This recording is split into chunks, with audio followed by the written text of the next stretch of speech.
हमारे राष्ट्रीय अध्यक्ष जी आदरणीय राजनाथ सिंह जी अध्यक्षीय उद्बोधन देंगे। मैं आदरणीय राजनाथ सिंह जी से निवेदन करना चाहता हूं वो आए और अपना अध्यक्षीय उद्बोधन दें। भारत माता की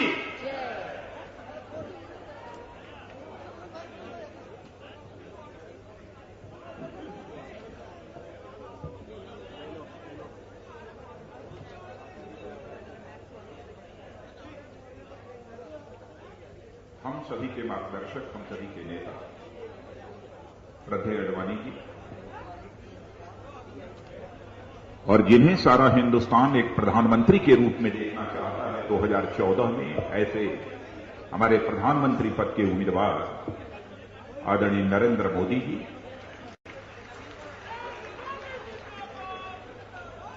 लोकसभा में नेता प्रतिपक्ष बहन सुषमा जी, राज्यसभा में नेता प्रतिपक्ष श्री अरुण जेटली जी, भारतीय जनता पार्टी के पूर्व राष्ट्रीय अध्यक्ष आदरणीय डॉक्टर मुरली मनोहर जी जोशी, आदरणीय वेंकैया नायडू जी, श्री नितिन गडकरी जी और जिन्होंने अभी जीत की हैट्रिक बनाई है मध्य प्रदेश, ऐसे हमारे मध्य प्रदेश के मुख्यमंत्री श्री शिवराज सिंह जी चौहान और साथ ही जिन्होंने छत्तीसगढ़ में भी जीत की हैट्रिक बनाने में कामयाबी हासिल की है, ऐसे हमारे छत्तीसगढ़ के मुख्यमंत्री डॉक्टर रमन सिंह जी और गुड गवर्नेंस के मामले में जिनकी चर्चा होती है, ऐसे हमारे गोवा के मुख्यमंत्री श्री मनोहर जी पर्रिकर और यहां उपस्थित मेरे सभी सम्मानित बहनों एवं भाइयों, हम सभी राष्ट्रीय परिषद के इस अधिवेशन के लिए इस रामलीला मैदान में एकत्रित हुए।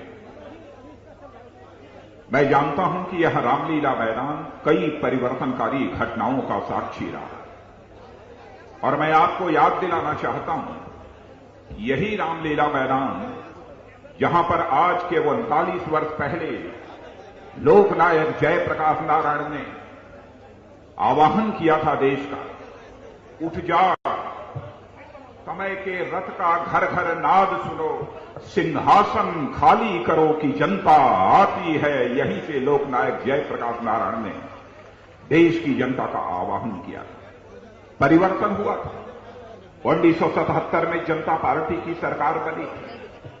आज उस ऐतिहासिक रामलीला के मैदान में यह भारतीय जनता पार्टी राष्ट्रीय परिषद की बैठक हो रही है, लेकिन जब आज इस परिषद के कार्यकर्ताओं को संबोधित करने के लिए मैं खड़ा हुआ हूं, तो मैं एक सुखद घटना की भी यहां पर चर्चा करना आवश्यक समझता हूं कि बहनों भाइयों, जिस क्रायोजेनिक इंजन को लेकर हम सभी लोग चिंतित हुआ करते थे कि क्रायोजेनिक इंजन जो पहले हमको रूस से लाना पड़ता था, रूस ने एक बार क्रायोजेनिक इंजन देने से मना कर दिया था, लेकिन हमारे देश के वैज्ञानिकों ने स्वदेशी क्रायोजेनिक इंजन बनाकर जीएस लॉन्च व्हीकल P5 की लॉन्चिंग में जो कामयाबी हासिल की है, मैं समझता हूं कि यह अंतरिक्ष विज्ञान के क्षेत्र में एक बहुत बड़ी कामयाबी है। इसलिए मैं अपने भारत के सभी वैज्ञानिकों को अपनी तरफ से हार्दिक बधाई देना चाहता हूं। लेकिन एक दुखद घटना भी है। गोवा में जब हमारी राष्ट्रीय कार्यकारिणी की बैठक थी और उस राष्ट्रीय कार्यकारिणी की बैठक के बाद उत्तराखंड में एक प्राकृतिक हादसा हुआ था। हजारों की संख्या में लोग मारे गए थे, हजारों की संख्या में लोग बेघर बाहर हो गए। आज भी उस स्थान से मृतक लोगों की लाशें लोगों को देखने को मिलती हैं। मैं समझता हूं कि इस सदी का सबसे बड़ा प्राकृतिक हादसा यदि कोई था तो उत्तराखंड का हादसा था।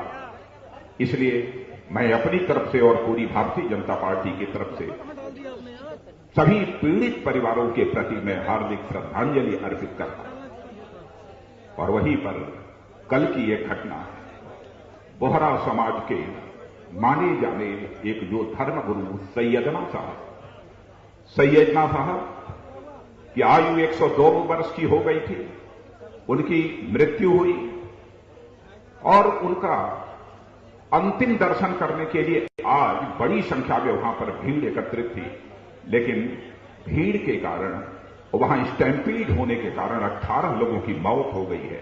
मैं उनके प्रति भी संवेदना व्यक्त करता हूं और अपनी श्रद्धांजलि अर्पित करता हूं। मित्रों, 10 महीने पहले हम राष्ट्रीय परिषद के अधिवेशन के लिए दिल्ली में मिले थे। तब से गंगा और यमुना में बहुत पानी बह चुका है, परंतु पानी की यह लहरें शांत नहीं हैं, निर्विकार नहीं है। इन जल की लहरों में परिवर्तन की एक बेचैनी हमको दिखाई दे रही है और मैं देख रहा हूं कि केवल जल की लहरों में ही यह परिवर्तन साफ दिखाई नहीं दे रहा है, बल्कि देश के जनमानस में भी परिवर्तन की लहरें साफ तौर पर दिखाई दे रही हैं। लोग यदि परिवर्तन चाहते हैं तो केवल सत्ता का परिवर्तन नहीं चाहते। देश यह नहीं चाहता केवल एक सरकार बन जाए।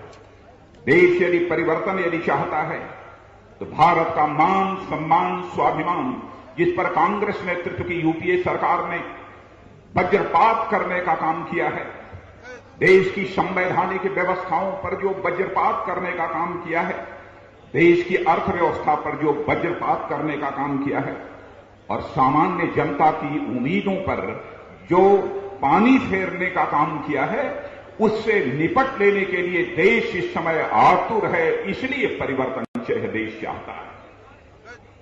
हम केवल सरकार बनाने के लिए ही राजनीति नहीं करते हैं। हम राजनीति यदि करते हैं तो हम देश बनाने के लिए बहनों भाइयों राजनीति करते हैं। और यदि देश की जनता यदि परिवर्तन चाहती है तो आपने देखा अभी आज के कुछ ही दिनों पहले राज्यों के विधानसभा के चुनाव हुए। बहनों भाइयों, हम सभी कार्यकर्ताओं को बेहद खुशी हुई जैसी हमको कामयाबी मिली है। 5 राज्यों में 4 राज्यों में भारतीय जनता पार्टी ने विजय हासिल करने में कामयाबी हासिल की है। हमारे 2 राज्य मध्य प्रदेश और छत्तीसगढ़ जहां पर हमने जीत की हैट्रिक बनाई है, वहीं पर राजस्थान मरुभूमि में भी हमने कमल खिलाया है और वहां पर भी हमने एक ऐतिहासिक विजय हासिल की है। दिल्ली में भी डॉक्टर हर्षवर्धन के नेतृत्व में यह सच है कि हम बहुमत से कुछ फासले दूर रह गए थे, लेकिन दिल्ली में भी सबसे बड़ी पार्टी के रूप में इमर्ज होकर ये हमारी भारतीय जनता पार्टी आई है। हां, इसे मैं स्वीकार करता हूं। मिजोरम एक ऐसा राज्य है जिस राज्य में कांग्रेस को सफलता प्राप्त हुई है, लेकिन मैं जानता हूं यह लोकतंत्र है। लोकतंत्र में इस देश की जनता ने सोचा कि इस चुनाव की दौड़ में यह कांग्रेस पार्टी तो पूरी तरह से पिछड़ गई है, इसलिए कम से कम इसे कोई कंसोलेशन प्राइज दे देना चाहिए। शायद इसीलिए मिजोरम यह कांग्रेस के हवाले इस देश की जनता ने कर दिया। लेकिन सचमुच मध्य प्रदेश और छत्तीसगढ़ में जिस प्रकार की और राजस्थान में हमको कामयाबी हासिल हुई है, मैं इन तीनों कामयाबियों को एक ऐतिहासिक जनता का निर्णय में मानता हूं। मैं इस मंच के माध्यम से सबसे पहले मध्य प्रदेश के मुख्यमंत्री श्री शिवराज सिंह चौहान का मैं हार्दिक अभिनंदन करना चाहूंगा। वहां के प्रदेश अध्यक्ष का भी मैं हार्दिक अभिनंदन करना चाहूंगा और वहां के सभी कार्यकर्ताओं का हार्दिक अभिनंदन करना चाहूंगा। वैसे ही और मैं लेकिन आप सबसे मैं निवेदन करूंगा मित्रों, एक बार आप अपने स्थान पर खड़े होकर तालियों की गड़गड़ाहट से हमारे सारे विजयी मुख्यमंत्रियों का हार्दिक अभिनंदन और स्वागत करें।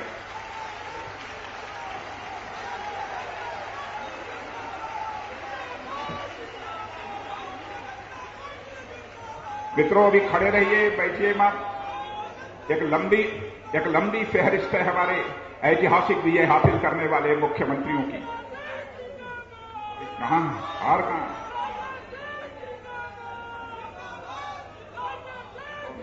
और ले शिवराज सिंह जी आइए।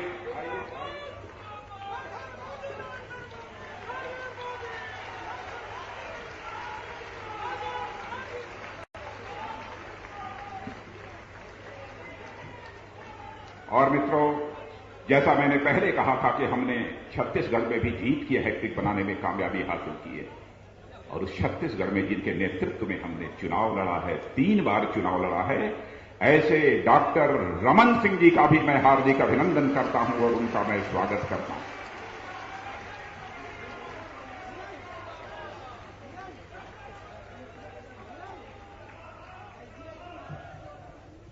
हमारे एक मुख्यमंत्री यहां पर मौजूद हैं।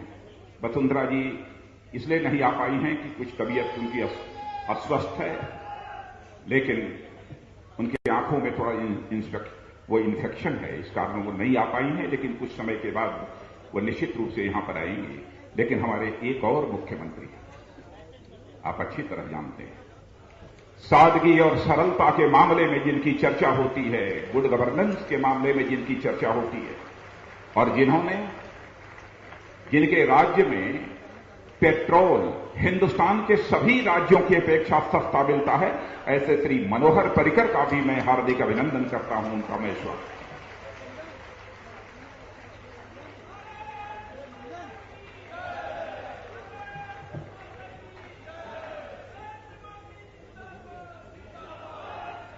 मित्रों, दिल्ली का चुनाव जिनके नेतृत्व में हम लड़े थे, डॉक्टर हर्षवर्धन जी के नेतृत्व में हम चुनाव लड़े थे, लेकिन बहुमत से कुछ फासले हम पीछे रह गए। लेकिन फिर भी दिल्ली में भी Bharatiya Janata party single largest party के रूप में इमर्ज होकर आई है। ऐसे डॉक्टर हर्षवर्धन जी का भी मैं हार्दिक अभिनंदन करता हूं और उनका मैं स्वागत करता हूं।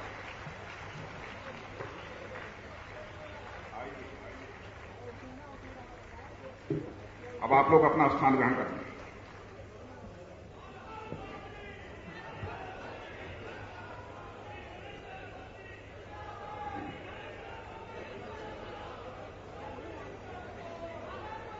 मित्रों, मैं आपको याद दिलाना चाहता हूं कि 21वीं सदी का पहला सवेरा जब हुआ था तो भारत में भारतीय जनता पार्टी की नेतृत्व की सरकार थी और श्री अटल बिहारी वाजपेयी भारत के प्रधानमंत्री थे। और हम सब ने उस समय भारत में आकाश की नई ऊंचाइयों को छूने में कामयाबी हासिल की थी। आपको मैं याद दिलाना चाहता हूं, उस समय विकास की दर 8.5% तक पहुंच चुकी थी। और आज जब फिस्कल डेफिसिट और करंट अकाउंट डेफिसिट नियंत्रण के बाहर होती जा रही है, तो उस समय फिस्कल डेफिसिट भी हमारी सरकार के रहते हुए पूरी तरह से नियंत्रित थी। और भारत उस समय करंट अकाउंट डेफिसिट कंट्री नहीं था, बल्कि उस समय हमारा यह भारत अटल बिहारी वाजपेयी के नेतृत्व में करंट अकाउंट सरप्लस कंट्री बन गया था। एक ऐतिहासिक काम उस समय की हमारी सरकार ने किया था। दुनिया के बाहर से इन्वेस्टर्स, निवेश करने वाले लोग भारत में इन्वेस्ट करने के लिए उस समय लालायित रहा करते थे। लेकिन आज कैसे हालात पैदा हो गए हैं, उससे आप सभी अच्छी तरह परिचित हैं। आज तो हमारे विदेशी इन्वेस्टर्स की बात छोड़िए, हमारे डोमेस्टिक इन्वेस्टर्स भी अपने भारत में इन्वेस्टमेंट नहीं करना चाहते हैं, बल्कि वह दुनिया के दूसरे देशों में जाकर वह इन्वेस्टमेंट करना चाहते हैं। उस समय हमारे भारत की जो प्रगति हुई थी, हमारे देश की अर्थव्यवस्था को जो ताकत मिली थी, मजबूती मिली थी, मैं याद दिलाना चाहता हूं। 2004 के बाद 4-5 वर्षों के बाद जब अमेरिका के राष्ट्रपति मिस्टर ओबामा भारत आए थे और भारत की संसद के दोनों सदनों के संसद सदस्यों को संबोधित करते हुए जो बात उन्होंने कही थी, वह उसी समय की छाप थी 2004 तक के गवर्नमेंट की। कारण मिस्टर ओबामा ने संसद सदस्यों को संबोधित करते हुए कहा था कि Bharat is not emerging but Bharat has emerged. यह देश की अर्थव्यवस्था के प्रति ओबामा ने उस समय यह विश्वास व्यक्त किया था। और भारत के विकास के बारे में लोग कहते थे कि सचमुच यह इंडिया की यह एक सक्सेस स्टोरी है। लेकिन आज यूपीए के शासनकाल में कैसे हालात बन गए हैं कि अब लोग कहने लगे हैं Indian success story is now over, माने भारत की सफलता की कहानी अब पूरी तरह से समाप्त हो गई है। लेकिन मैं आज इस राष्ट्रीय परिषद के माध्यम से समस्त देशवासियों को मैं यह विश्वास दिलाना चाहता हूं, आज जो हमारा खोया विश्वास है, इस खोए हुए विश्वास को पुनः स्थापित करने का काम कोई पार्टी कर सकती है हिंदुस्तान में, तो वह केवल और केवल भारतीय जनता पार्टी कर सकती है और कोई दूसरी पार्टी नहीं कर सकती। और मैं देशवासियों को बताना चाहता हूं, the Indian success story is not over, it is waiting for BJP to come in power. हमारे भारत की सफलता की कहानी समाप्त नहीं हुई है, बल्कि वह भारतीय जनता पार्टी के सत्ता में आने की वो प्रतीक्षा कर रही है। जहां तक कांग्रेस व यूपीए गवर्नमेंट के आने के बाद महंगाई का प्रश्न है, महंगाई ने तो आम लोगों की खबर तोड़ दी है, लेकिन हम लोगों के शासनकाल को भी आपने देखा है, अपने शासनकाल को भी आपने देखा है कि बहनों भाइयों, स्वतंत्र भारत के इतिहास में लगातार 6 वर्षों तक महंगाई को पूरी तरह से रोके रखने में यदि किसी भारत माता के लाल ने सफलता प्राप्त की है तो भारत माता के लाल का नाम है पंडित अटल बिहारी वाजपेयी, जिन्होंने लगातार 6 वर्षों तक महंगाई पर पूरी तरह से कामयाबी हासिल करने में सफलता प्राप्त की थी। सारी प्रतिकूल परिस्थितियों के बावजूद आप जानते हैं उसी समय पाकिस्तान के साथ कारगिल का युद्ध हुआ था। हमारे भारत के सेना के जवानों ने अपने शौर्य और पराक्रम का परिचय देकर पाकिस्तान के ऊपर विजय हासिल की थी और उसी समय सारी दुनिया के विरोध के बावजूद एटॉमिक टेस्ट, परमाणु परीक्षण का काम भी हुआ था। दुनिया के बड़ी बड़ी ताकतों के अटल बिहारी वाजपेयी ने परवाह नहीं की और अपने वैज्ञानिकों को कहा, जाओ राजस्थान की वीर भूमि पर जितने बमों का धमाका करना चाहते हो उतने बमों का धमाका कर अपने परमाणु परीक्षण का काम पूरा करो। दुनिया की सारी बड़ी ताकतें, बड़ी आर्थिक ताकतों ने भारत के ऊपर आर्थिक प्रतिबंध लगा दिया, फिर भी हम लोगों ने महंगाई को बढ़ने नहीं दिया। लेकिन आज ऐसे हालात पैदा हो गए हैं कि हमारी भारत की अर्थव्यवस्था अपनी साख, अपनी विश्वसनीयता खो चुकी है। आंतरिक और बाह्य सुरक्षा का संकट दिनों दिन गहरा होता जा रहा है। आतंकवादी, नक्सलवादी घटनाएं बढ़ती जा रही हैं। लेकिन बहनों भाइयों, यह कांग्रेस की सरकार यह नहीं चाहती है, कांग्रेस का नेतृत्व यह नहीं चाहता कि भारत में किसी भी सूरत में वह भारतीय जनता पार्टी की सरकार बने। आतंकवाद और नक्सलवाद के साथ साथ आप जानते हैं कि हमारे पड़ोसी देश, चाहे वह चीन हो अथवा पाकिस्तान, कई बार चीन सीमा का उल्लंघन कर चुका है, फिर भी हमारी सरकार हाथ पर हाथ धरे बैठी रहती है। और पाकिस्तान इतना दुस्साहसी हो गया है कि हमारी देश की सीमा में प्रवेश कर हमारे नौसेना के जवानों की हत्या कर देता है। और हत्या ही नहीं करता है, बल्कि हमारे एक सेना के जवान की हत्या करने के बाद उसके शरीर को कुचल डालता है और हमारे एक सेना के जवान का सिर धड़ से अलग करके सिर अपने साथ ले जाता है और वीडियो के माध्यम से पाकिस्तान में उसका प्रदर्शन किया जाता है। और हमारे प्रधानमंत्री जी और कांग्रेस की अध्यक्षा दोनों हाथ पर हाथ धरे बैठे हुए हैं। कैसे हालात हिंदुस्तान में पैदा हो गए। लेकिन आपको विश्वास दिलाना चाहता हूं, भारतीय जनता पार्टी एक हिंदुस्तान की बहनों भाइयों एक ऐसी पार्टी है कि जिस दिन हमारी सरकार बन जाएगी और हमारा एक सशक्त नेतृत्व जिसे हमने प्रधानमंत्री के रूप में पेश किया है देश की जनता के सामने, मैं दावे के साथ कहता हूं दुनिया के किसी देश की हिम्मत नहीं होगी कि वो भारत की ओर आंख उठाकर देखने की जरूरत है। भारत में भ्रष्टाचार कांग्रेस नेतृत्व की यूपीए सरकार के रहते मैं समझता हूं कि स्वतंत्र भारत में ये सारे अब तक के जो रिकॉर्ड रहे हैं सबको तोड़ चुका है और भ्रष्टाचार के मामले में एक नई रिकॉर्ड कायम की है। यह कांग्रेस नेतृत्व की यूपीए सरकार। मैं कितने घोटालों की चर्चा करूं, कई बार आप लोगों के सामने चर्चा हो चुकी होगी कई वक्ताओं के द्वारा, इसलिए बहुत विस्तार में तो मैं नहीं जाना चाहता। 2G स्पेक्ट्रम का घोटाला, कॉमनवेल्थ गेम का घोटाला, कोयला घोटाला, मैंने इस प्रकार के कई घोटाले हैं।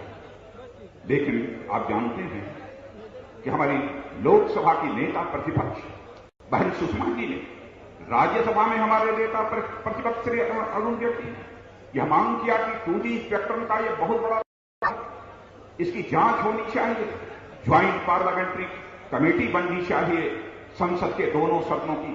लेकिन बराबर यह सरकार नकारती रही और हम लोगों की बातों को अनसुनी करती रही।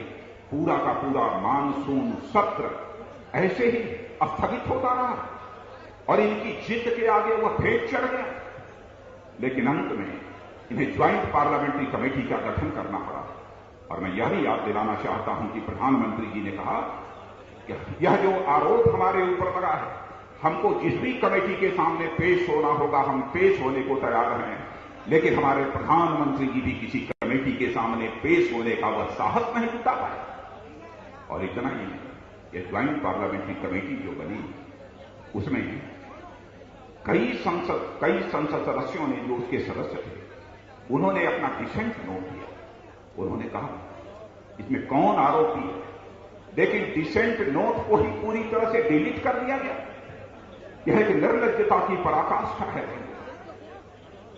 कोयला घोटाले का जहां तक प्रश्न है, आप सभी लोग अच्छी तरह जानते हैं, सुप्रीम कोर्ट में गलत हलफनामा दिया, बाद में सरकार ने कह दिया कि फाइल गायब हो गई है। एक शर्मनाक घटनाओं की एक लंबी फहरिस्त है, ऐसी कितनी शर्मनाक घटनाओं की मैं यहां पर चर्चा करूं। लेकिन मैं यह कहना चाहता हूं, यह कांग्रेस पार्टी निर्लज्जता की सारी सीमा को यह पूरी तरह से पार कर चुकी है।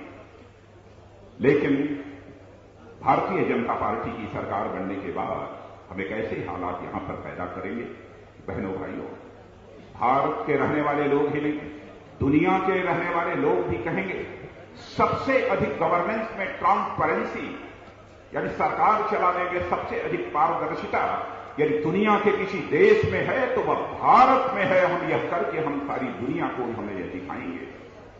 मैं कितनी यहां पर घटनाओं की चर्चा करूं, लेकिन मैं यह कहना चाहूंगा कि इन संकटों से निजात दिलाने के लिए भारतीय जनता पार्टी केंद्र में एक मजबूत सरकार बनाना चाहती है। लेकिन मैं जानता हूं कि हमारे कांग्रेस को मित्रों को भारत के लिए मजबूत सरकार नहीं चाहिए, बल्कि एक कमजोर सरकार चाहिए। इस संभावना को भी मैं नकार नहीं सकता। कुछ ऐसी विदेशी ताकतें भी हो सकती हैं जो यह शायद चाहती होंगी कि भारत में मजबूत सरकार न बने, बल्कि भारत में एक कमजोर सरकार बने, यह उनकी इच्छा हो सकती है। कांग्रेस यदि सोचती है कि भारत में मजबूत नहीं बल्कि एक कमजोर सरकार बननी चाहिए, शायद इस सोच के कारण ये सोचती होगी कि भारत में यदि मजबूत सरकार बन गई तो जैसे श्री शिवराज सिंह चौहान ने मध्य प्रदेश में, डॉक्टर रमन सिंह ने छत्तीसगढ़ में लगातार और श्री नरेंद्र मोदी ने गुजरात में लगातार 3 बार सरकार बनाकर कांग्रेस के भविष्य पर ही इन राज्यों में प्रश्न चिन्ह लगा दिया है, तो शायद कांग्रेस को इस बात की चिंता होती होगी कि यदि केंद्र में भी एक बार स्पष्ट बहुमत के साथ भारतीय जनता पार्टी की सरकार बन गई और नरेंद्र मोदी जैसा व्यक्ति यदि उसका प्रधानमंत्री बन गया, तो सदैव के लिए कांग्रेस के भविष्य पर प्रश्न चिन्ह लग जाएगा। लेकिन मित्रों, इस सच्चाई को हम नकार नहीं सकते। यदि सचमुच भारत को बचाना है तो हमें गांधी जी की जो इच्छा थी उसे पूरा करना होगा। आजादी हासिल होने के बाद गांधी जी ने कहा था कि हम कांग्रेस के झंडे के तले आजादी की लड़ाई लड़े। अब आजादी मिल चुकी है। कांग्रेस इस पार्टी को समाप्त कर देना चाहिए और किसी नई पार्टी का गठन किया जाना चाहिए। वह राजनीतिक पार्टी इस आजाद भारत में अपनी राजनीतिक भूमिका का निर्वाह करेगी। लेकिन कांग्रेस के उस समय मित्रों ने महात्मा गांधी की बात को अनसुनी कर दिया था, उनकी इच्छा का सम्मान नहीं किया था। लेकिन आज मैं आप सबका आह्वान करता हूं कि आइए आज हम सभी मिलकर इस रामलीला के मैदान में संकल्प लें कि कांग्रेस को समाप्त करने का, इसको भंग करने का जो सपना था उसे यदि कोई पूरा करेगा तो वह भारतीय जनता पार्टी पूरा करेगी। और हम इस चुनाव के बाद यदि हमें सफलता प्राप्त होती है तो बहनों भाइयों, हिंदुस्तान की राजनीति में यह कांग्रेस भले ही भंग न हो, लेकिन यह पूरी तरह से प्रभावहीन हो जाएगी, यह मेरा पूरा विश्वास है। गांधी जी की इच्छा का सम्मान करने का जहां तक प्रश्न है, मैं कह सकता हूं ये गांधी जी की इच्छा का सम्मान क्या करेंगे, ये नहीं कर सकते। गांधी का नाम इन्होंने ले लिया, गांधी का काम इन्होंने नहीं लिया। गांधी का काम यदि भारत की राजनीति में भी किसी ने लिया है तो केवल भारतीय जनता पार्टी ने लिया है। और उसी के आधार पर, उनके चिंतन के आधार पर, पंडित दीनदयाल उपाध्याय के चिंतन के आधार पर ही हम इस देश में अपनी कई सरकारें चला रही। स्वदेशी कांग्रेस ने छोड़ दिया, स्वभाषा कांग्रेस ने छोड़ दिया, ग्राम स्वराज कांग्रेस ने छोड़ दिया, सब कुछ इन्होंने छोड़ दिया। तो गांधी का नहीं हो सकता है, वह देश का कैसे हो सकता है, हम इसकी सहज ही कल्पना यह कर सकते हैं। लेकिन मित्रों, यदि आज हम सब यहां पर एकत्रित हुए हैं तो केवल समस्याओं की चर्चा करने के लिए ही एकत्रित नहीं हुए। हम एकत्रित हुए हैं तो मंच के द्वारा भी कुछ समस्याओं के समाधान प्रस्तुत किए जाएंगे और वहीं पर हम समाधान के लिए हम आपका भी सुझाव आमंत्रित करेंगे। वैसे मैंने 2 कमेटीज बनाई हैं। विजन डॉक्यूमेंट कमेटी, जिसकी जिम्मेदारी हमने अपने पूर्व राष्ट्रीय अध्यक्ष श्री नितिन गडकरी जी के ऊपर सौंपी है, और दूसरी कमेटी जो हमने बनाई है कि जनता के बीच जब हम जाएंगे तो हमारी सरकार बनने के बाद हम क्या क्या करेंगे, यह हमको जनता को बतलाना होगा। इसके लिए इलेक्शन मैनिफेस्टो कमेटी भी हमने बनाई है, जिसका नेतृत्व जिनकी देखरेख में यह काम हो रहा है वह हमारे भारतीय जनता पार्टी के पूर्व राष्ट्रीय अध्यक्ष डॉक्टर मुरली मनोहर जी जोशी। लेकिन मैं वर्तमान सरकार के इकोनॉमिक मॉडल की यहां पर चर्चा करना चाहूंगा। बहनों भाइयों, वर्तमान का इकोनॉमिक मॉडल वो पूरी खामियों से भरा हुआ है और जिस इकोनॉमिक मॉडल के आधार पर यह कांग्रेस इसे हिंदुस्तान में सरकार चला रही है, 55 वर्षों से अधिक समय तक सरकार चलाई, यह इकोनॉमिक मॉडल पूरी तरह से फेल हो चुका है। भारतीय जनता पार्टी पंडित दीनदयाल उपाध्याय और महात्मा गांधी का जो आर्थिक दर्शन है, उस आर्थिक दर्शन के आधार पर से हिंदुस्तान को एक ऐसा मॉडल देगी कि जो इस हिंदुस्तान में किसी को गरीब बनने ही न दे और आज की जो गरीबी है उस गरीबी को हटाने में कामयाबी हासिल करे और हर हाथ को काम दे सके, हर खेत को पानी दे सके और किसानों को उनके उपज की लाभकारी कीमत दे सके। हम एक ऐसा इकोनॉमिक मॉडल इस हिंदुस्तान को देना चाहते हैं। उद्यम और उद्योग को बढ़ा सके, शिक्षा और स्वास्थ्य के भी सभी को गारंटी दे सके। हम एक ऐसा इकोनॉमिक मॉडल इस हिंदुस्तान में लाना चाहते हैं और उसकी तैयारी मित्रों हो रही है। जैसा मैंने कहा कि हर मामले में यह सरकार पूरी तरह से विफल हो गई। अब मैन्युफैक्चरिंग सेक्टर का आता है। करंट अकाउंट डेफिसिट जो बढ़ रही है वह क्यों बढ़ रही है? वह इसलिए बढ़ रही है कि हमारा इंपोर्ट यानी आयात वो अधिक हो गया है, एक्सपोर्ट हमारा कम होता जा रहा है। एक्सपोर्ट कम होना स्वाभाविक है। वह इसलिए स्वाभाविक है कि मैन्युफैक्चरिंग सेक्टर को जो बढ़ावा दिया जाना चाहिए था, जिस तरीके से प्रमोट करना चाहिए था, इस सरकार ने प्रमोट नहीं किया है। लेकिन मैं कहना चाहता हूं, भारतीय जनता पार्टी की सरकार बनने के बाद मैन्युफैक्चरिंग सेक्टर का जो शेयर है उसको हम बढ़ाकर 20% से ऊपर ले जाने का काम करेंगे, ताकि हिंदुस्तान में कभी भी करंट अकाउंट डेफिसिट के हालात किसी भी सूरत में पैदा न होने पाए। टैक्स का बोझ भी लोगों के ऊपर है और टैक्स का केवल बोझ ही नहीं है बल्कि उलझने भी होती हैं। बहुत सारे टैक्स पे कुछ तरह तरह की हरकतें करते हुए परेशानी होती है। कब हमको रिटर्न फाइल करना है, क्या करना है, कैसे करना है, यह सब सारी उलझनों को कैसे दूर किया जा सकता है, सरल किया जा सकता है, इस संबंध में भी भारतीय जनता पार्टी की सरकार आने पर हम गंभीरतापूर्वक विचार करेंगे। हिंदुस्तान में आज भी 65% से अधिक एक पैसे में लगा हुआ कोई यदि वर्ग है तो वह किसानों का वर्ग है। हम उसकी उपेक्षा किसी भी सूरत में नहीं कर सकते।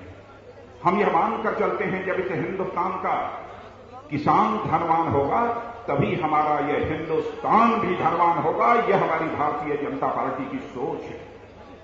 लेकिन कांग्रेस की हुकूमत में बराबर एक पैसे में लगी हुई जो सबसे बड़ी जनसंख्या किसानों की है उसकी उपेक्षा की गई है। लेकिन मैं इस देश के किसानों को भी आश्वस्त करना चाहता हूं, भारतीय जनता पार्टी की सरकार आने के बाद हम हिंदुस्तान के किसानों को किसी भी सूरत में उपेक्षित नहीं होने देंगे और किसानों को उनकी उपज की लाभकारी कीमत मुहैया कराएंगे। यह भारतीय जनता पार्टी का हिंदुस्तान के सारे किसानों को यह वादा है।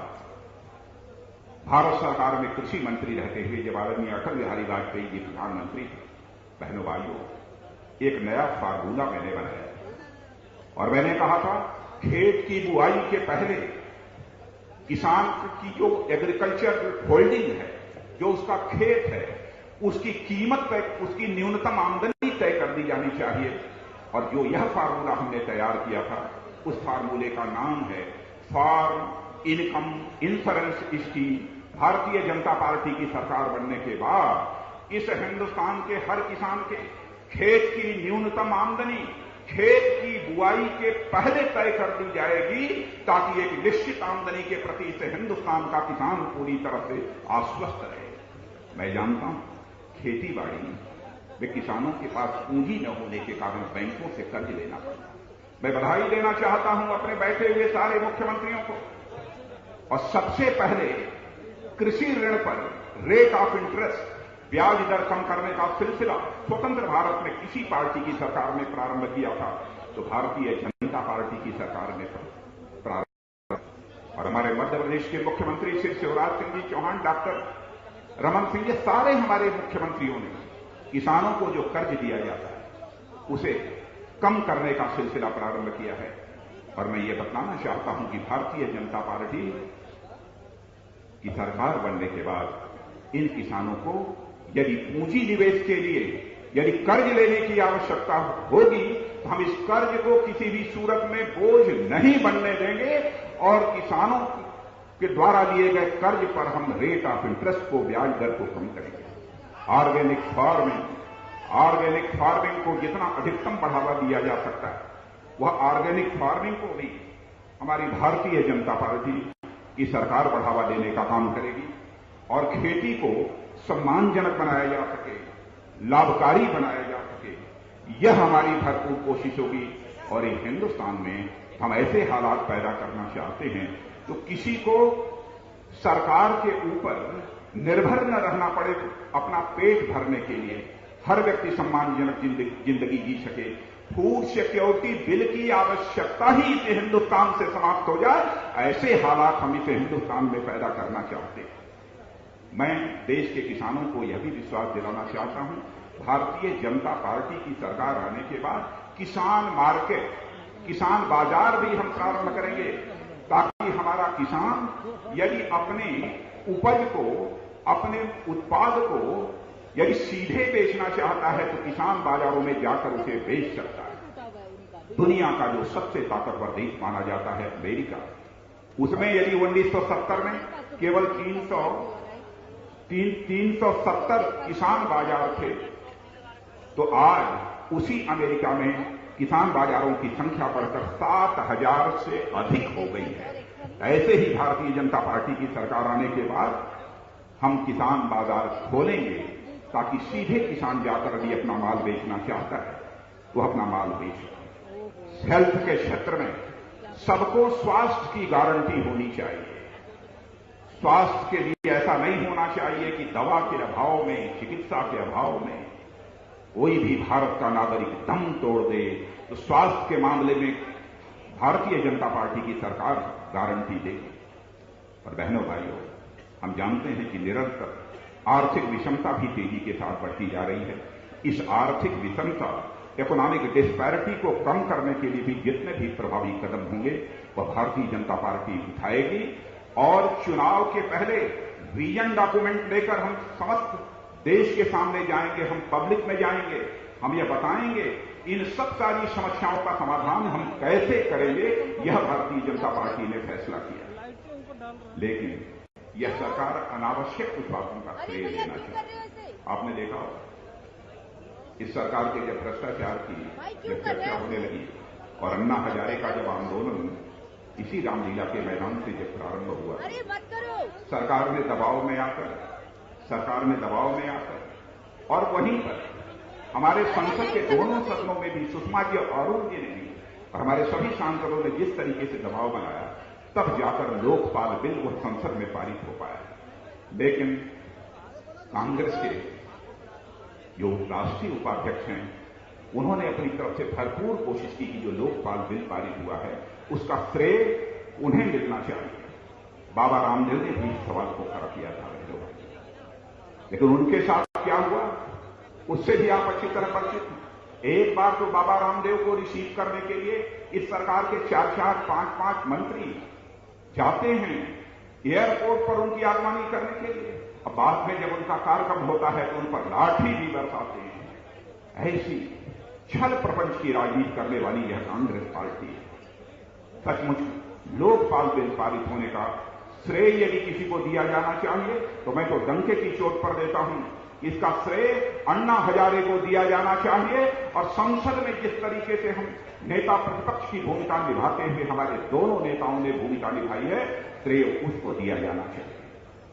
काला धन का जहां तक सवाल, काले धन के सवाल को सबसे पहले स्वतंत्र भारत की राजनीति में यदि किसी ने प्रारंभ किया और उसको लेकर सारे हिंदुस्तान में इस काले धन के प्रति जागरूकता पैदा करने के लिए एक यात्रा निकाली, वह नेताजी किसी के पास है जिसे हम सभी अच्छी तरह जानते हैं, आदरणीय लाल कृष्ण जी आडवाणी, जिन्होंने कि सारे देश में काला धन क्या है, काले धन की समस्या का समाधान कैसे होना चाहिए, एक यात्रा निकालने का काम किया था और लोगों के अंदर जागरूकता भी उन्होंने पैदा की। लेकिन सबसे पहले जन लोकपाल बिल बनाने का काम उत्तर प्रदेश ये हिस्से हिंदुस्तान में यदि किसी ने किया, बहनों भाइयों, जिसकी कि अन्ना हजारे ने भी तारीफ की, अन्ना हजारे की टीम के सारे लोगों ने प्रशंसा की, तो हमारी उत्तराखंड की भारतीय जनता पार्टी की सरकार थी और खंडूरी जी हमारे वहां के मुख्यमंत्री थे, उन्होंने सबसे पहले यह जन लोकपाल बिल तैयार करने का काम किया। बहनों भाइयों, काले धन के सवाल को भी हम हल करेंगे ताकि दुनिया के दूसरे देशों में जो आज काला धन, आपकी गाढ़ी कमाई का, हिंदुस्तानियों की गाढ़ी कमाई का पैसा जो गलत तरीके से दुनिया के दूसरे देशों में जमा है, उसे कैसे भारत में लाया जा सकता है, इसकी मुकम्मल व्यवस्था हमारी आने वाली सरकार करेगी। यही आपको मैं विश्वास दिलाना चाहता हूं। मित्रों, मैं अब आता हूं अपने पड़ोसी देशों के साथ भी हमारे रिश्ते जैसे होने चाहिए, मधुर होने चाहिए, सौहार्दपूर्ण होने चाहिए। लेकिन इस सरकार यह दावा नहीं कर सकती कि कोई भी एक पड़ोसी देश हो जिस देश के साथ इस सरकार के रिश्ते अच्छे हैं। लेकिन भारतीय जनता पार्टी यह विश्वास दिलाना चाहती है समस्त देशवासियों को कि हम कूटनीति के विकास पर हम अपने राष्ट्रीय स्वाभिमान को किसी भी सूरत पर दांव पर नहीं लगाएंगे। यह भारतीय जनता पार्टी समस्त देशवासियों को विश्वास दिलाना चाहिए। हम सारे पड़ोसी देशों के साथ बेहतर रिश्ते तो बनाने की कोशिश करेंगे, लेकिन उसकी कीमत पर हम राष्ट्रीय स्वाभिमान को किसी भी सूरत में दांव पर नहीं लगा सकते। अफगानिस्तान का मुद्दा है, बहनों भाइयों, अफगानिस्तान से नाटो फोर्सेज वापस जाने वाली हैं। वहां पर हमें भारत को सजग रहना होगा, अफगानिस्तान को हर प्रकार की मदद करने के लिए हमें तैयार रहना होगा। नहीं तो अफगानिस्तान से बहुत सारे आतंकवादी संगठन, अलकायदा वो भारत की तरफ भी अपना रुख कर सकते हैं। इस खतरे को भी समझने की जरूरत है। जब 1989 में जब सोवियत फौजें अफगानिस्तान से वापस हुई थी, उस समय भी एक ऐसे ही हालात तैयार थे बांग्लादेश में। सचमुच में शेख हसीना की नेतृत्व की जो सरकार बांग्लादेश की है उसको मैं बधाई देना चाहता हूं। इसलिए मैं बधाई देना चाहता हूं, कट्टरपंथियों के खिलाफ उन्होंने कठोर कदम उठाने का काम किया है। लेकिन मैं बांग्लादेश की सरकार से और वहां की प्रधानमंत्री से यह भी अपेक्षा करता हूं कि वहां के माइनॉरिटीज के जो लोग हैं उनकी भी हिफाजत की पूरी तरह से चिंता की जानी चाहिए। नेपाल हमारा पड़ोसी देश है, उसके साथ हमारे सांस्कृतिक रिश्ते भी हैं, केवल कूटनीतिक रिश्ते नहीं बल्कि सांस्कृतिक रिश्ते भी हैं। वहां चुनाव हुआ है, शांतिपूर्ण तरीके से चुनाव हुआ है। मैं नेपाल की सरकार को भी अपनी तरफ से बधाई देना चाहता हूं। बराबर हम नेपाल के साथ अपने रिश्ते अच्छे बनाकर रखना चाहेंगे और हमारी यही कोशिश है। शांति और स्थिरता बर्मा में भी आई है, म्यांमार वहां पर भी आई है। नॉर्थ ईस्ट के साथ कैसे कनेक्टिविटी बढ़ाई जा सकती है, संपर्क बर्मा का बढ़ाया जा सकता है, हमारी कोशिश होगी। और साथ ही हम व्यापार चौकियां दोनों तरफ बनाकर हम एक दूसरे के साथ व्यापार कर सकें और लोगों को रोजगार मिल सके। श्रीलंका भी हमारा पड़ोसी देश है। भारतीय मछुआरों की धरपकड़, भारतीय मछुआरों की हत्या, यह हम लोगों के लिए चिंता का विषय है, लेकिन इसके जब सरकार बनने पर हम निश्चित रूप से अपनी तरफ से डिप्लोमेटिक इनिशिएटिव, कूटनीतिक पहल करेंगे ताकि इन समस्याओं का भी समाधान हो सके और श्रीलंका के साथ हमारे रिश्ते बेहतर हो। पाकिस्तान के बारे में ज्यादा कुछ कहने की जरूरत नहीं। अटल बिहारी वाजपेयी जी ने अपनी तरफ से यह कोशिश की थी कि हमारे पाकिस्तान के साथ रिश्ते बेहतर, लेकिन पाकिस्तान किस तरीके की हरकत करता है उसके बहुत विस्तार में मैं यहां पर नहीं जाना चाहता। प्रधानमंत्री ने तो कई बार कहा, जब तक पाकिस्तान की धरती से संचालित होने वाले आतंकवादी वारदातों को रोकने में पाकिस्तान पहल नहीं करता, तब तक पाकिस्तान के साथ कोई बातचीत नहीं की जाएगी। फिर भी महीने भर के बाद ही पाकिस्तान के साथ बातचीत का सिलसिला प्रारंभ कर दिया। और आज यह कांग्रेस की कमजोर सरकार हिंदुस्तान की पाकिस्तान के द्वारा मोस्ट फेवर्ड नेशन का दर्जा हासिल करना चाहती है। मैं भारत सरकार से कहना चाहूंगा, प्रधानमंत्री से कहना चाहूंगा कि भारत की तरफ से यह कोशिश नहीं की जानी चाहिए कि पाकिस्तान भारत को मोस्ट फेवर्ड नेशन का दर्जा दे। कोई इस प्रकार की पहल नहीं होनी चाहिए। चीन के बारे में तो कुछ कहना नहीं। चीन कभी अरुणाचल के बारे में दावा करता है, कभी कश्मीर के बारे में दावा करता है। बराबर सीमा उल्लंघन का सिलसिला चल रहा है। लेकिन मैं यह मानता हूं, जो कुछ भी पड़ोसी देशों के साथ हो रहा है, हमारी इस सरकार का डिप्लोमेटिक फेल्योर है, कूटनीतिक विफलता है। और इस सरकार के प्रधानमंत्री को मैं याद दिलाना चाहता हूं, डिप्लोमेटिक स्किल, कूटनीतिक कुशलता क्या होती है। यदि देखना हो तो अटल बिहारी वाजपेयी जी के शासनकाल को देखो। बराबर सिक्किम के संबंध में यह दावा करता था चीन कि सिक्किम यह चीन का हिस्सा है, चीन का भाग है। लेकिन हमारे नेता अटल बिहारी वाजपेयी ने ऐसी डिप्लोमेटिक स्किल, कूटनीतिक कुशलता का परिचय दिया कि चीन ने सिक्किम पर पहली बार अपना दावा छोड़ने का ऐलान कर दिया। यह सफलता यदि किसी को प्राप्त हुई है तो हम लोगों को प्राप्त हुई। अमेरिका, कहने को तो हम ये कहते हैं कि वो हमारा स्ट्रेटेजिक पार्टनर है, रणनीतिक दोस्त, लेकिन हमारी इंडियन डिप्लोमेट देवयानी के साथ जो कुछ भी हुआ उसकी जितनी भी निंदा की जाए वह कम है। और मैं समझता हूं कि जिस प्रकार का व्यवहार अमेरिका ने किया है हमारे इंडियन डिप्लोमेट के साथ, बहनों भाइयों, वह बिल्कुल अनुचित है। और इस संबंध में भारत सरकार को कुछ प्रभावी पहल की जानी चाहिए। मित्रों, हम देश में नौजवानों की ताकत को भी अच्छी तरह समझते हैं। नौजवानों की ताकत का कैसे अधिकतम उपयोग हो सकता है, इसकी हमें चिंता भी है। और इसके लिए हमारे पास कार्य योजना भी है, एक्शन प्लान भी है। मैं दावे के साथ कह सकता हूं कि इस दुनिया में नौजवानों की ताकत जितनी भारत के पास है, और किसी देश की दुनिया में और किसी देश के पास वह नौजवानों की ताकत नहीं है। इन नौजवानों के हाथों को जो रोजगार मिलना चाहिए वो रोजगार नहीं मिल पाता है। योग्यता, क्षमता, प्रतिभा हासिल करने के बाद भी हमारे देश का यह स्वाभिमानी नौजवान अपने मजबूत हाथों के लिए, कुशल हाथों के लिए रोजगार की तलाश में वह दर दर की ठोकर खाने को मजबूर रहता है। हम ऐसे हालात पैदा नहीं करेंगे। कैसे अधिकतम रोजगार दिया जा सकता है इस देश के नौजवानों को, उसकी व्यवस्था हम सुनिश्चित करेंगे। और मैं याद दिलाना चाहता हूं, हमारी अटल जी की सरकार थी, बहनों भाइयों, 98 से 98 से लेकर 2004 तक, यह मेरा आंकड़ा नहीं है, नेशनल सैंपल सर्वे ऑर्गेनाइजेशन का आंकड़ा है कि हमने 6 करोड़ 70 लाख रोजगार के नए अवसर सृजित किए थे। और यह एक कांग्रेस नेतृत्व की यूपीए सरकार है। 2004 से लेकर 2010 तक केवल 27 लाख जॉब अपॉर्चुनिटीज क्रिएट की है, केवल 27 लाख रोजगार के नए अवसर सृजित किए। तो यही एक कल्पना की जा सकती है कि सचमुच नौजवानों के हाथों को रोजगार कौन सी सरकार मुहैया करा सकती है, सम्मानजनक जीवन जीने का एक मार्ग प्रशस्त कर सकती है, वह केवल और केवल भारतीय जनता पार्टी है। महिलाओं को लेकर जिस तरीके की घटनाएं सारे देश में हो रही हैं, यह हमारे लिए चिंता का विषय है।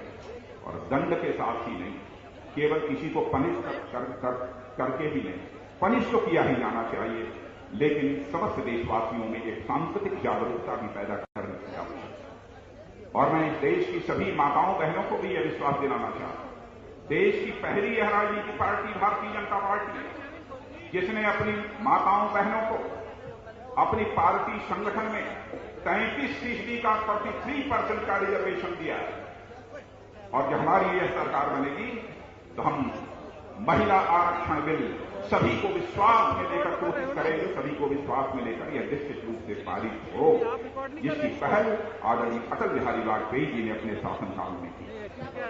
आजादी के 67 वर्षों के बाद हमारा अनुसूचित वर्ग बहनों भाइयों बहुत ही सुरक्षित, और मैं कह सकता हूं 75% जनसंख्या इस हिंदुस्तान की ऐसी जो बुनियादी आवश्यकताओं से वंचित है। क्या हो सकता है इस अनुसूचित वर्ग के उत्थान के लिए सभी आवश्यकताएं पूरी हो सके, इसके लिए हमारे पास एक्शन प्लान, उस एक्शन प्लान को हम गवर्नमेंट बनने के बाद निश्चित रूप से लागू करेंगे।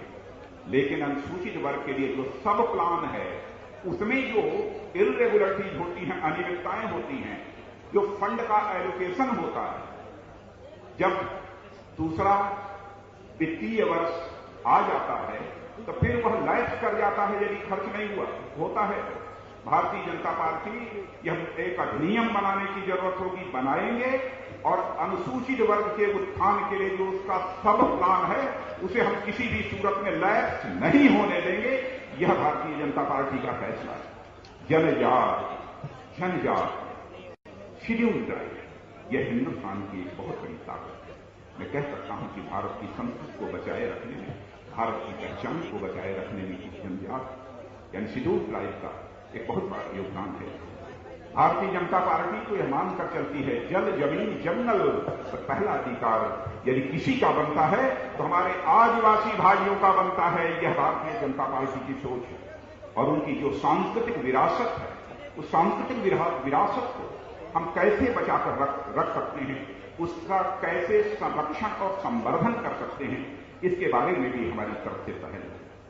बहनों भाइयों, तेलंगाना का मुद्दा है, मैं जानता हूं भारतीय जनता पार्टी आंध्र प्रदेश का विभाजन होना चाहिए उसके बाइफर्केशन के पक्षधर वह रही है। हम उसके बाइफर्केशन के पक्षधर रहे, लेकिन जिस तरीके से आंध्र प्रदेश का विभाजन, उसका बाइफर्केशन करने की यह कोशिश अपनी इस कांग्रेस नेतृत्व की यूपीए सरकार ने की, उसकी जितनी भी निंदा की जाए कम है। हम लोगों की सरकार थी, अटल जी प्रधानमंत्री थे, आदरणीय अडवाणी जी उप प्रधानमंत्री थे, गृह मंत्री, 3 राज्य बनाया हम लोगों ने।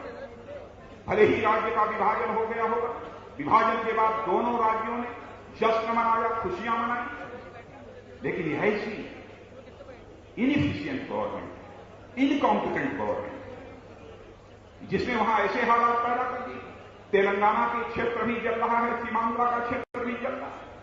बहनों भाइयों, बाइफर्केशन होना चाहिए, तेलंगाना राज्य बनना चाहिए, लेकिन सीमांध्र की समस्याओं का भी समाधान होना चाहिए। और मैं दोनों राज्यों को विश्वास दिलाना चाहता हूं, इन दोनों राज्यों की समस्याओं का समाधान हम कैसे करेंगे, इसका भी एक्शन प्लान यदि किसी के पास है तो भारतीय जनता पार्टी के पास है। मित्रों, हमारे देश का एक भाग नॉर्थ है, उसको भी हम लेकर बहुत ही चिंतित हैं। बांग्लादेशी घुसपैठ एक बहुत बड़ी हमारी समस्या है। हम लोग बांग्लादेशी घुसपैठ को कैसे रोका जा सकता है, इस संबंध में एक नीतिगत निर्णय करेंगे। लेकिन जो वहां से पीड़ित होकर पाकिस्तान हो तो बांग्लादेश, जो हमारे हिंदू यहां पर आते हैं, स्वाभाविक रूप से उनकी भी हमें चिंता है। हम इस पर विचार करेंगे क्या उन्हें रिफ्यूजी का स्टेटस दिया जा सकता है, क्योंकि भारत का विभाजन धर्म और मजहब के आधार पर हुआ है। एक तो पाकिस्तान वहां के माइनॉरिटी, वहां के अल्पसंख्यकों की रक्षा नहीं कर पा रहा, लेकिन इस संबंध में भी भारतीय जनता पार्टी कुछ करेगी। जम्मू कश्मीर भी हमारे लिए गंभीर बहुत ही संवेदनशील, जिसे भारतीय जनता पार्टी क्षेत्र मानती है, एक ऐसा क्षेत्र है। धारा 370 के ऊपर तो हमारा स्टैंड जो पहले था वह आज है, और यदि धारा 370 के कारण जम्मू कश्मीर का विकास होता है तो इस धारा 370 को कायम रखने में हमें कोई आपत्ति नहीं है, लेकिन केवल कि जम्मू कश्मीर भारत की मेन स्ट्रीम में, इस देश की मुख्य धारा में किसी भी सूरत में शामिल न होने पाए। यदि यह एक नापाक साजिश है तो भारतीय जनता पार्टी धारा 370 को किसी भी सूरत में स्वीकार नहीं करेगी। कश्मीरी पंडितों का भी सवाल है, यह भी हमारे लिए गंभीर चिंता का विषय बना हुआ है। और मित्रों, मैं तो कहना चाहूंगा, कल ही कांग्रेस की अध्यक्षा ने भाषण देते हुए कहा, भारतीय जनता पार्टी हिंदुस्तान की एक ऐसी राजनीतिक पार्टी है जो कि भारत को बांटना चाहती है, धर्म और मजहब के आधार पर बांटना चाहती है। भारतीय जनता पार्टी सांप्रदायिक राजनीतिक पार्टी है, यह सोनिया जी ने कहा। सोनिया जी, मैं आपसे पूछना चाहता हूं, किस राजनीतिक पार्टी की गवर्नमेंट के प्रधानमंत्री ने कहा Muslims have first right on Indian resources, Bharat के संसाधनों पर पहला अधिकार यदि किसी का है तो इस देश का मुसलमानों का। डॉक्टर मनमोहन सिंह जी ने कहा है, जाति, पंथ और मजहब के आधार पर आप विचार करते हैं। देश को बांटने का काम यदि किसी ने किया है, इस आजाद भारत में कांग्रेस ने देश को बांटने का काम किया है, और हिंदुस्तान की सबसे बड़ी कम्युनल पार्टी यदि कोई है तो वह कांग्रेस पार्टी है। हिंदू आतंकवाद की चर्चा सबसे पहले किसने की? आपके ही सरकार के गृह मंत्री ने हिंदू आतंकवाद की चर्चा की है। सेना में भी हेड काउंट आपने धर्म के आधार पर आपने कराने की कोशिश की। फैसला कर लीजिए, आप जाति, पंथ और मजहब के आधार पर राजनीति करने वाली पार्टी हैं या भारतीय जनता पार्टी? बहनों भाइयों, किस विचारधारा, जिस दार्शनिक अवधारणा को लेकर हमने अपने हिंदुस्तान में अपनी राजनीति की यात्रा प्रारंभ की है, उससे हम किसी भी सूरत में विचलित नहीं हो सकते। हम राजनीति इंसाफ की करते हैं, इंसानियत की राजनीति करते हैं, और धर्म और मजहब की राजनीति यदि करने वाली पार्टी है तो कांग्रेस पार्टी है। और ये जिसे हमने अपने प्रधानमंत्री के उम्मीदवार के रूप में पेश किया, श्री नरेंद्र मोदी को बार बार कम्युनल लीडर कहने की कोशिश की। 2002 से बराबर गुजरात के हमारे मुख्यमंत्री नरेंद्र मोदी को परेशान करने की यह कोशिश की। जितने भी हथकंडे अपनाए जा सकते हैं वो अपनाने की कोशिश की। सारी हदें तो उस समय पार हो गई, जबकि सुप्रीम कोर्ट के द्वारा नियुक्ति एसआईटी के द्वारा क्लीन चिट दिए जाने के बाद और अहमदाबाद कोर्ट के द्वारा भी क्लीन चिट दिए जाने के बाद भारत के प्रधानमंत्री डॉक्टर मनमोहन सिंह जी कहते हैं कि नरेंद्र मोदी यदि भारत के प्रधानमंत्री यदि बन गए तो देश बर्बाद हो जाएगा। डॉक्टर मनमोहन सिंह जी, क्या अब तक आपने देश को आबाद किया है? क्या आपने देश को अभी तक बनाया है? यदि गुजरात यदि नरेंद्र मोदी के नेतृत्व में आबाद हो गया है, गुजरात यदि नरेंद्र मोदी के नेतृत्व में खुशहाल बन गया है, यदि गुजरात विकास के मामले में हिंदुस्तान का ही नहीं एक दुनिया का एक मॉडल स्टेट बन गया है, तो मुझे पूरा विश्वास है कि जिस दिन नरेंद्र मोदी भारत के प्रधानमंत्री बनेंगे उस दिन भारत का भी विकास होगा, भारत की समस्याओं का भी पूरी तरह से समाधान होगा।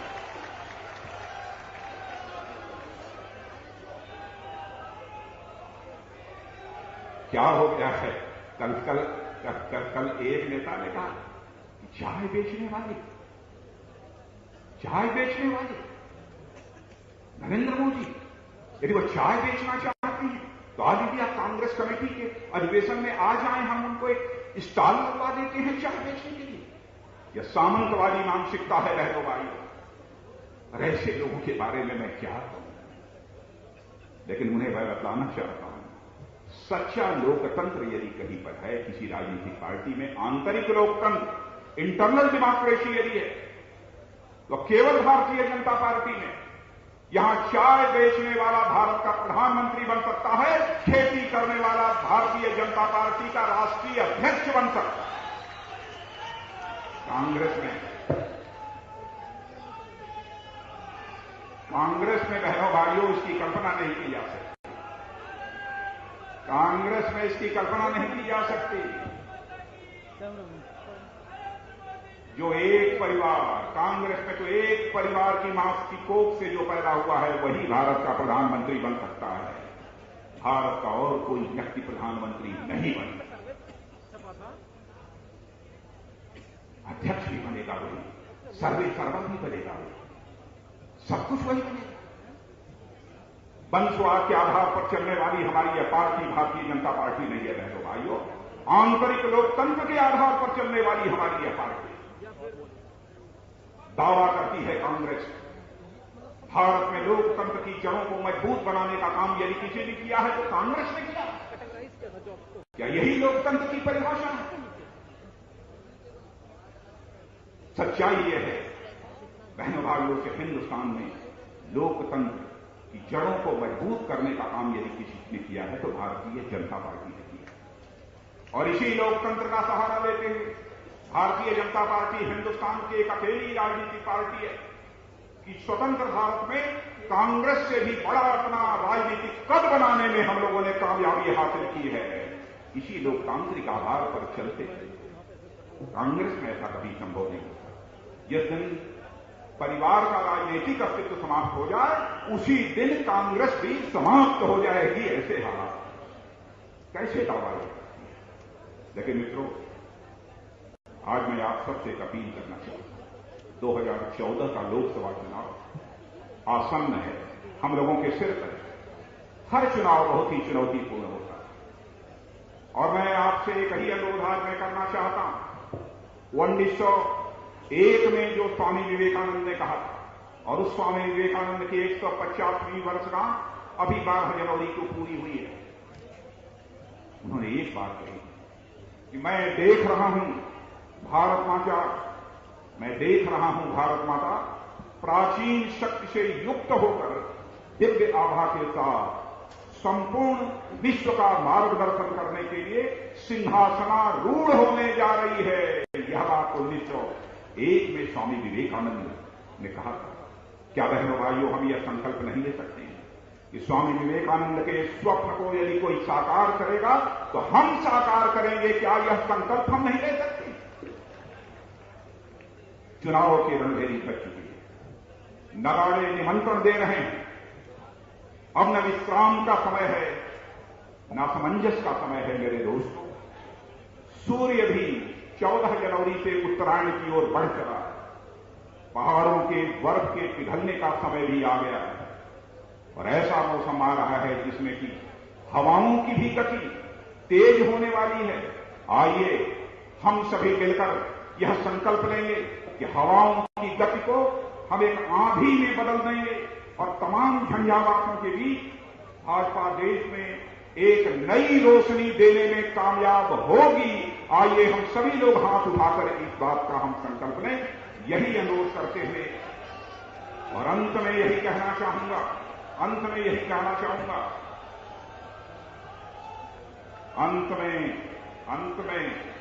एक मिनट, अब हवाएं ही करेंगी रोशनी का फैसला।